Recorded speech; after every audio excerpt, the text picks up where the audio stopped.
Le 8 décembre 2024 reste un moment historique qui a illuminé le diocèse d'Obala et la communauté des Sœurs missionnaires de l'Espérance. Pour la première fois, cette communauté religieuse a célébré les vœux temporaires de l'une des leurs, la sœur Vera Bimela.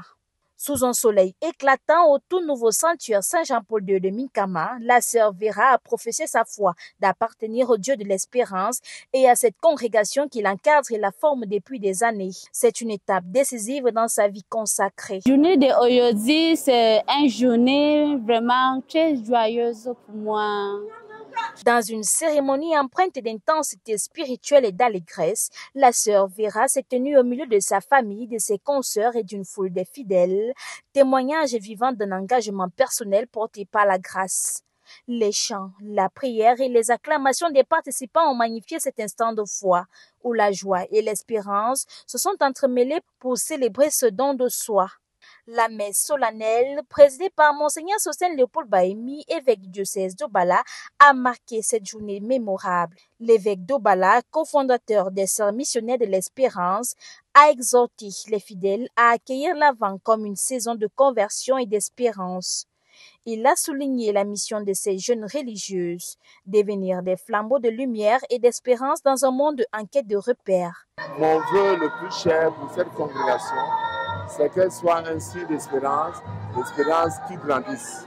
Que ce soit un moyen que Dieu emploie pour renforcer les genoux qui faiblissent, pour faire naître l'espérance là où elle meurt, pour être un témoin dans notre société, qui nous donne de comprendre que la vie divine est la meilleure et que nous ne devons jamais nous décourager. À peine quelques jours après son érection, le sanctuaire Saint-Jean-Paul II a accueilli cette célébration marquante, symbolisant déjà son rôle de centre spirituel et pastoral pour le diocèse.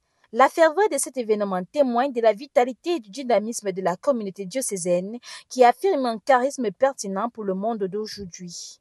Nous conseillons aux jeunes filles qui veulent devenir sœurs missionnaires de l'espérance de se donner totalement au Seigneur, mais aussi de se mettre aux études parce que le monde vers lequel nous sommes envoyés a besoin que nous suscitions l'espérance. L'atmosphère de fête s'est prolongée après la messe dans un esprit de fraternité et de partage.